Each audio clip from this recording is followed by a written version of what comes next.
안녕하세요. 365플러스 치과 대표원장 교정과 전문의 권선미입니다. 오늘 나눠볼 교정 이야기는요, 중년의 치아 교정에 대한 이야기를 해보려고 합니다. 자, 흔히 치아 교정은 10대 어린 아이들부터 20대, 30대 젊은 성인들만 하는 치료로 알고 계신 분들이 많은데요. 요즘은 40대, 50대, 많게는 60대 환자분들까지 치아 교정에 대한 문의가 굉장히 많이 늘으셨어요. 젊었을 때부터 교정을 하고 싶었는데 이래저래 여유가 안 돼서 못 하시다가 평생의 소원이었던 치아 교정을 지금에라도 하고 싶다라고 말씀하시는 분들도 있고, 원래 치아 배열이 굉장히 발랐는데 최근 들어서 삐뚤빼뚤해졌다 혹은 공간이 생겼다 싶어서 내원하시는 분들도 있습니다. 근데 다들 굉장히 걱정이 가득해서 오세요. 이 나이에 내가 교정을 해도 되냐, 아프진 않을까, 잇몸이 더 안 좋아지지는 않을까, 여러 가지 걱정들을 많이 하고 오시는데 40대, 50대, 60대까지 중년의 치아 교정에 대한 이야기들을 해보고요. 그리고 걱정하시는 것들에 대한 답변까지 해보려고 합니다.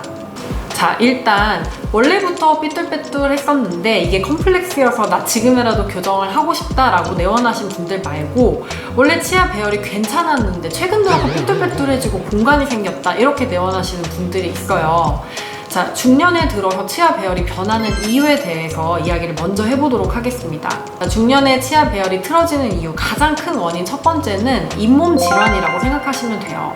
직관적으로 이야기해서 젊었을 때, 잇몸이 짱짱할 때는 잇몸이 치아를 굉장히 단단하게 잡고 있다가 잇몸이 이래저래 염증이라든지 여러 가지 원인들로 인해서 약해지게 되면 치아를 잡고 있던 잇몸이 치아를 놓게 되면서 치아가 삐뚤빼뚤해지기도 하고, 그리고 공간이 생기기도 합니다. 가장 흔한 케이스가 이런 케이스인데요.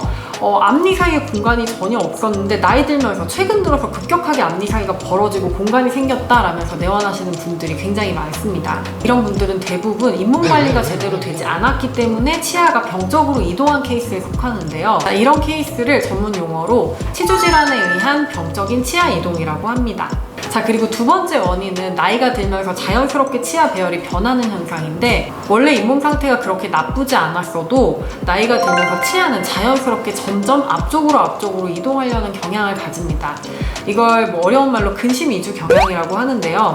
어금니에서부터 치아들이 조금씩 앞으로 밀려 나오는 거예요. 이렇게 어금니에서부터 치아가 조금씩 나이가 들면서 앞으로 나오게 되는데, 원래는 이렇게 틀어짐이 심하지 않았는데 나이가 들면서 치아 하나가 빠질 정도로 틀어짐이 심해지시는 분들이 계시는데, 이건 자연스러운 노화의 현상이라고 보시면 되고, 그리고 이 자연스러운 노화의 과정도 잇몸이 약하신 분들은 훨씬 더 빠르게 진행되곤 합니다.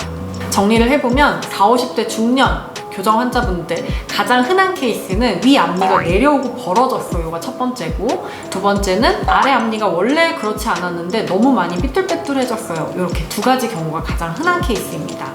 자, 이런 분들 어쨌든 교정을 하긴 해야 되는데요. 중년의 치아 교정에서 걱정하시는 것들이 있잖아요. 그 걱정하시는 것들에 대해서 답변을 하나씩 해드리겠습니다. 자, 일단 첫 번째, 이 나이에 치아 교정을 하면 잇몸이고 치아고 약해지지 않을까요? 라고 걱정을 많이 하시는데요. 자, 여기에 대한 답변은 뻔하기는 하지만 교정 중에 양치만 열심히 하시면 괜찮습니다 입니다. 치아가 약해진다는 건 결국 충치가 생긴다는 거고, 잇몸이 약해진다는 건 잇몸 질환이 생긴다는 건데, 충치건 잇몸 질환이건 원인은 한 가지거든요. 양치가 제대로 되지 않아서 잇몸이나 치아에 세균이 번식할 경우에 충치가 생길 수 있고 잇몸 질환이 생길 수 있는 겁니다. 양치가 제대로 되지 않은 상태에서 치아가 이동을 하게 되면 어떤 자극 요인이 되어서 잇몸 질환을 가속화시킬 수 있습니다. 하지만 양치가 깨끗이 되어 있고 근본적인 원인이 하나도 존재하지 않으면 치아가 움직인다고 해서 그 자체만으로 잇몸 질환이 악화되거나 잇몸이 약해지지는 않아요. 그래서 본인이 자기 관리를 제대로 잘 할 자신이 있으시면 충치나 잇몸 질환에 대해서는 크게 걱정을 안 하셔도 될 것 같아요. 자, 그리고 두 번째, 얼마나 아픈가요? 요건 조금 걱정을 하셔야 되는 게요, 제 경험상 똑같은 브라켓 장치를 붙이고 똑같은 속도로 치료를 진행한다고 하더라도 어린 아이들보다 성인에게서, 그리고 젊은 성인보다 조금 나이가 드신 분들한테서 느껴지는 통증의 강도가 훨씬 강한 것 같아요. 아시다시피 통증이라는 게 객관적인 게 아니라 주관적으로 본인이 어떻게 느끼냐에 따라서 강도가 달라지는 건데, 똑같은 힘을 가해도 치아가 똑같은 양만큼 이동을 해도 성인 환자분들이 굉장히 예민하게 그 통증을 느끼시는 편입니다.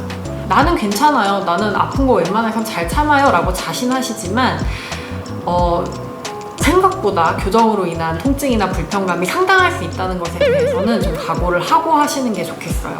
그리고 양치질이나 치아 표면에 장치가 붙어서 생기는 불편감, 통증에 대해서 너무 자신이 없으신 분들은 요즘 투명 교정 인비절라인이라는 게 많이 발전이 되어 있으니까 그 부분을 고려를 해보시는 것도 괜찮은 방법일 듯 싶습니다.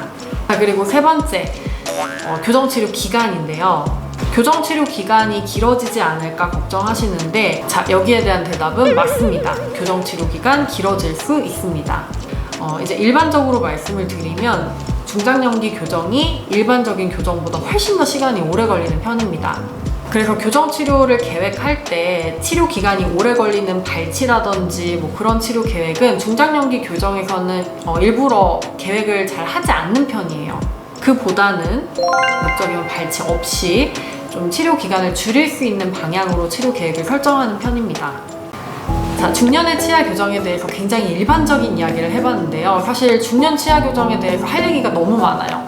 그래서 다음부터는 조금 더 구체화된 케이스로 중년 치아 교정에 대해서 보여드리고 또 걱정하시는 것들에 대해서 구체적인 답변을 드리려고 하는데요. 오늘은 일단 큰 이야기부터 해봤으니까 40대, 50대, 60대 교정 치료를 고민하시는 중년 환자분들에게 이 영상이 도움이 되셨으면 좋겠습니다. 이상입니다. 감사합니다.